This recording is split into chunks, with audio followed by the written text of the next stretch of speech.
ये क्या हो रहा है भगवान? मुझे अपनी आंखों पर विश्वास नहीं हो रहा। एक नन्हा सा मत्स्य जिसे मैंने अपने कमंडल में शरण दी थी, वो इतना विशालकाय हो गया है कि ये अथाह विशाल सागर भी इसके लिए छोटा दिखाई पड़ रहा है। ये कैसी लीला है? ये साधारण मत्स्य हो नहीं सकता। मुझे बताइए, आप कौन हैं? मैं आपके दर्शन के लिए व्याकुल हूं।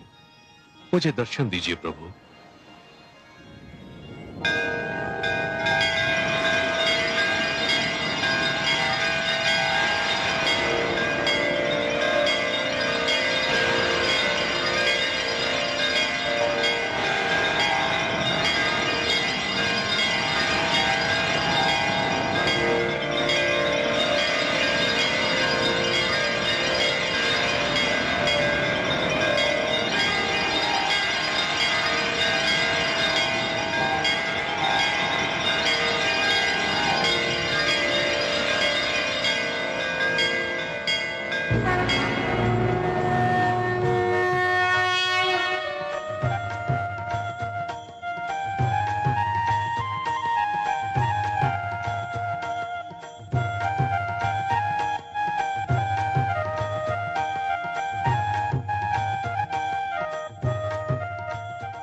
भगवान आप? हे जगदीश्वर, हे जनार्दन, हे सर्वेश्वर, ये आप हैं प्रभु? मेरे सौभाग्यशाली नेत्रों को आपके दर्शन हो रहे हैं। हाँ मनु, ये मैं ही हूं।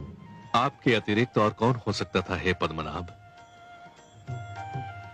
ये लीला तो केवल आप ही दिखा सकते हैं कि सिमटे तो मानव की अंजुरी में समा जाएं और फैलें तो धरती और आकाश को भी ढक लें। आप मेरी अंजुरी में ठहरे, मेरी कुटिया में रहे। मैं किन शब्दों में आपको धन्यवाद दूं? हे सर्वश्रेष्ठ, आप महान हैं। मैं अपने भाग्य पर जितना भी गर्व करूं कम है। आपको कोटि कोटि प्रणाम हे लक्ष्मी नारायण।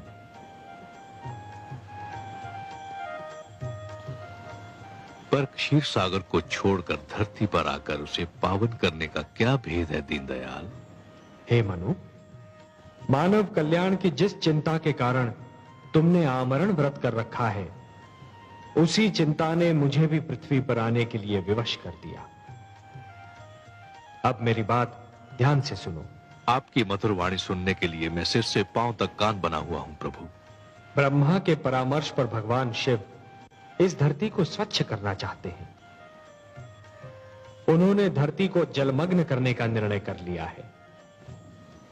आने वाली अमावस्या को आकाश से ऐसा वज्रपात होगा कि कानों को ध्वनि सुनाई नहीं देगी। ऐसी वर्षा होगी मनु कि मानो लगेगा कि आकाश में छेद हो गया। जल का एक रेला आएगा और यह धरती गहरे जल में डूब जाएगी। मैं तुम्हें डूबने से बचाना चाहता हूं मनु। मैं आपकी कृपा और अनुकंपा को कैसे धन्यवाद दूं? परंतु हे जगदीश्वर, जब समस्त धरती ही डूब जाएगी, मानव जाति ही नष्ट हो जाएगी, तो मैं अकेला बचकर क्या करूंगा? हे मनु, जीवन मानव से महानतर है। मानव को मृत्यु आ सकती है, परंतु जीवन कभी नहीं मरता। जिस प्रकार एक डाली से एक पुष्प टूटता है परंतु वहीं से दूसरा पुष्प भी फूटता है, उसी प्रकार जहां एक जीवन का अंत होता है, वहीं पर दूसरा जीवन प्रारंभ होता है। एक पीढ़ी चली जाती है, परंतु वहीं दूसरी पीढ़ी पहली पीढ़ी के स्थान को रिक्त नहीं रहने देती। यही जीवन की परंपरा है। तुम इसी परंपरा को अक्षुण्ण रखोगे, तुम इसी परंपरा को जीवित रखोगे। यही मेरा उद्देश्य है। आपके आदेश का पालन तो मेरा परम धर्म है प्रभु।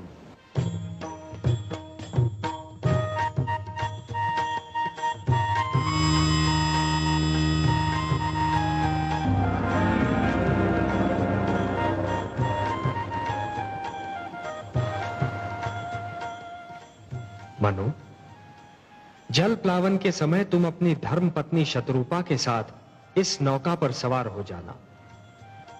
अपने अतिरिक्त इस नौका पर समस्त पशु पक्षियों का एक एक जोड़ा और उन सारे पौधों के बीज भी रख लेना जिन्हें तुम आवश्यक समझते हो। मैं मत्स्य के रूप में आऊंगा। तुम इस नौका को मेरे सींग से बांध देना। मैं तुम्हारी नौका को सुमेरु पर्वत पर ले जाऊंगा, जहां पहुंचकर तुम्हें एक नवीन जीवन का निर्माण करना होगा, एक नए मानव को जन्म देना होगा। जो आदेश प्रभु। मैं आपके आदेश का अक्षरशः पालन करूंगा।